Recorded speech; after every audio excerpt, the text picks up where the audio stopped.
नमस्कार। आज हम एक चर का रैखिक समीकरण या linear equation in one variable इसको समझने का प्रयास करेंगे, समझेंगे। तो एक चर का रैखिक समीकरण क्या होता है? तो जैसे राजू ने कहा कि मेरे जेब में एक जैसे ही 5 सिक्के हैं। कितने सिक्के हैं? राजू के जेब में 5 सिक्के हैं एक जैसे ही। तो उसने अपने दोस्त जीतू से पूछा, तो बताओ कि मेरे पास कितने रुपये हैं। या तो जीतू ने कहा कि भाई अगर आपके पास एक जैसे ही एक एक रुपये का सिक्का होगा तो आपके पास कितना रुपये हो जाएगा? 5 रुपये हो जाएगा। अगर आपके पास एक जैसे ही दो दो रुपये का सिक्का होगा तो आपके पास 10 रुपये हो जाएगा। अगर आपके पास 5-5 रुपये का समान सिक्का होगा तो आपके पास 25 रुपये हो जाएगा। और अगर आपके पास 10 रुपये का समान सिक्का होगा तो आपके पास 50 रुपये हो जाएगा। इस प्रकार से जीतू ने कहा राजू से कि आपके पास 5x रुपये हैं। तो यहाँ पर x जो अचर राशि है, एक चर राशि है, उसका प्रयोग करेंगे। तो अब राजू कहता है कि मेरे पास 25 रुपये है। तो जीतू ने कहा कि ठीक, तो आपके पास 25 रुपये, तो 5x बराबर कितना रुपया है? 25 रुपये। तो इस प्रकार यह 5x बराबर 25 यह क्या हो गया? एक रैखिक समीकरण, जो कि एक चर का रैखिक समीकरण है। तो अब हम समीकरण बनाना बनाएंगे। कैसे बनाते हैं समीकरण? तो यदि किसी संख्या के 3 गुने से 4 अधिक, यदि किसी संख्या के 3 गुने से 4 अधिक 13 के बराबर है तो उसको समीकरण के रूप में कैसे बनाएंगे? समीकरण कैसे बनेगा इसका? किसी संख्या मान ले जाए, वह संख्या क्या हो गया? x। तो इसका 3 गुना, x का 3 गुना क्या हो गया? 3x हो गया। से 4 अधिक, इससे इस जो संख्या से कितना अधिक? 4 अधिक, तो +4 13 के बराबर है, बराबर 13। तो यह बन गया एक चर का रैखिक समीकरण। जैसे यहाँ 5x बराबर 25 एक चर का रैखिक समीकरण बना, वैसे ही किसी संख्या के 3 गुने से 4 अधिक 13 के बराबर है, इसका समीकरण हो जाएगा 3x + 4 बराबर 13। अब हम उस समीकरण को हल करेंगे। जैसे हमारे पास ये प्रश्न है 3x + 5 बराबर 14। तो क्या करेंगे?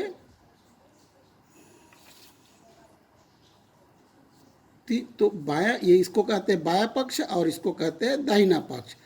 तो बाएं पक्ष में अगर हम 5 को घटा दे तो दाहिने पक्ष, चूंकि उसको बराबर रखने के लिए दाहिने पक्ष में भी 5 को घटाना पड़ेगा समानता के नियम के अनुसार। तो अब क्या हो जाएगा? ये अब हो जाएगा ये 3x बराबर हो जाएगा 14 में 5 घटाएंगे तो 9। अब अगर बाएं पक्ष में हमने 3 का भाग दे दिया तो दाहिने पक्ष में भी 3 का भाग देंगे तो क्या हो जाएगा? 3 भागी 3 कैंसिल हो जाएगा। और यहाँ पर 3 एकम 3, 3 तिया 9। इस प्रकार x बराबर क्या हो जाएगा? 3। इस प्रकार से समीकरण को हल करते हैं। तो इसको एक और दूसरी विधि से हम हल कर सकते हैं। इसके लिए क्या करते हैं? उसको कहते हैं पक्षांतर विधि। तो जैसे हमको दिया है 3x धन 5 बराबर दिया है 14। तो 3x बराबर क्या हो गया? 14 ऋण 5। ये बाएं पक्ष के अंक को दाहिने पक्ष में हमने क्या कर दिया? पक्षांतर कर दिया। तो जब चर राशि के साथ जब पक्षांतर करते तो अगर ये धन है तो पक्षांतर होने के पश्चात ये क्या हो जाएगा, ऋण हो जाएगा। और अगर ऋण है तो धन हो जाएगा दाहिने पक्ष में जाने पर। तो ये क्या हो जाएगा, 3x बराबर हो जाएगा ये 9। अब चर के साथ गुना है तो इसका पुनः पक्षांतर करेंगे। ये पक्षांतर के यहाँ पर हमने पुनः पक्षांतर करेंगे तो x बराबर, चूंकि चर के साथ गुना है इस राशि का, तो दाहिने पक्ष में जाके क्या हो जाएगा, भाग हो जाएगा। तो 3 एकम 3, 3 तिया 9। तो इस प्रकार x बराबर क्या हो जाएगा, 3। इस प्रकार से हम दोनों विधियों से समीकरण का हल निकाल सकते हैं। इसी प्रकार एक और सवाल ले लेते हैं। 3 क्रमागत विषम पूर्णांक, पहले इसका समीकरण बनाना पड़ेगा। 3 क्रमागत विषम पूर्णांक संख्याएं ज्ञात कीजिए।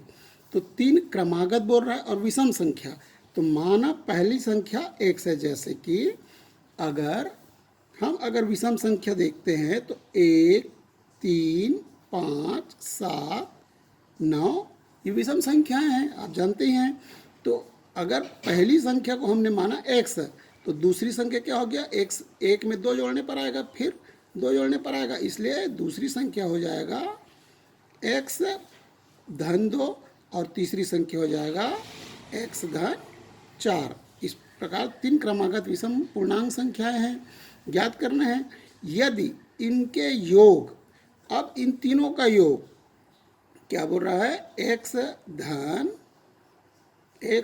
2 धन x धन 4, इन तीनों का योग का 3 गुना, इन तीनों के योग का 3 गुना मध्य संख्या के 8 गुने से 5 अधिक है। तो इन तीनों के योग का 3 गुना का मतलब यहाँ गुना कर देंगे 3 से, और मध्य संख्या कौन सा है, x धन 2 है, तो इसका मध्य संख्या हो गया x धन 2।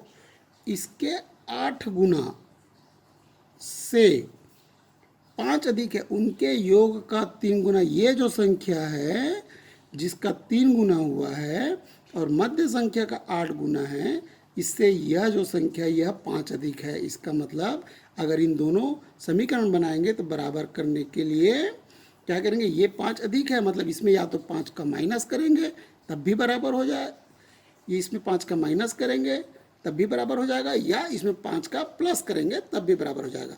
मतलब इधर या तो 5 जोड़ेंगे या इधर 5 घटाएंगे, क्योंकि ये 8 गुने से 5 अधिक है, ये वाली संख्या 5 अधिक है बोल रहा है। तो हम क्या करते हैं कि इधर 5 को जोड़ देते हैं और इससे क्या हो गया, ये दोनों बाह्य पक्ष और दाहिने पक्ष क्या हो गया, बराबर हो गया। अब इसको जोड़ते हैं तो x जोड़ने पर क्या हो गया, 3x धन 4 और 2 कितना हो गया, 6 बराबर हो जाएगा। यहाँ पे पहले गुना करना पड़ेगा, तो ये हो गया 8x धन 8 दूनी 16 धन हो गया ये 5। अब ये हो गया 3x धन 6 बराबर 8x और 16 5 कितना हो गया, 21 हो गया। अब जो चर राशि है 3x, इसको इधर पक्षांतर करेंगे और जो अंक है इसको इधर पक्षांतर, अचर राशि को इधर पक्षांतर किए तो क्या हो गया, ये 6 ऋण 21 बराबर ये हो गया 8x ऋण 3x। मैं एक साथ पक्षांतर कर रहा हूँ, आप चाहे तो अलग अलग करके पक्षांतर कर सकते हैं। जैसे चर के साथ यहाँ पर धन का चिन्ह लगा हुआ है, इसलिए क्या हो गया, इधर आकर ऋण हो गया। उसी प्रकार ये भी इधर आकर ऋण हो गया। तो अब 21 में 6 घटाएंगे क्या बचेगा, ऋण 15 बराबर ये 8 में 8x में 3x से घटाया तो क्या बचा, 5x। अब 5 का पक्षांतर कर दिए तो क्या हो गया, ऋण 15 बटे 5 बराबर हो गया x। तो 5 एकम 5, 5 दिया 15। इस प्रकार ये आया x बराबर क्या आया 3। तो इससे क्या पता चला कि 1 से 3 आया, मतलब हमारी पहली संख्या क्या हो गया 3।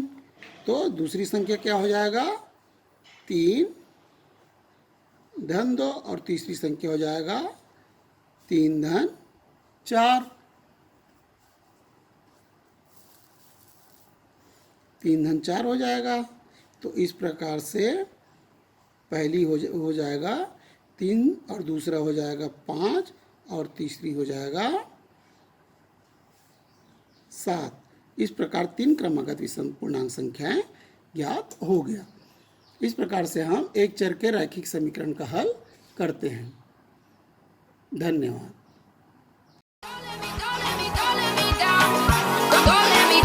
Don't let me down.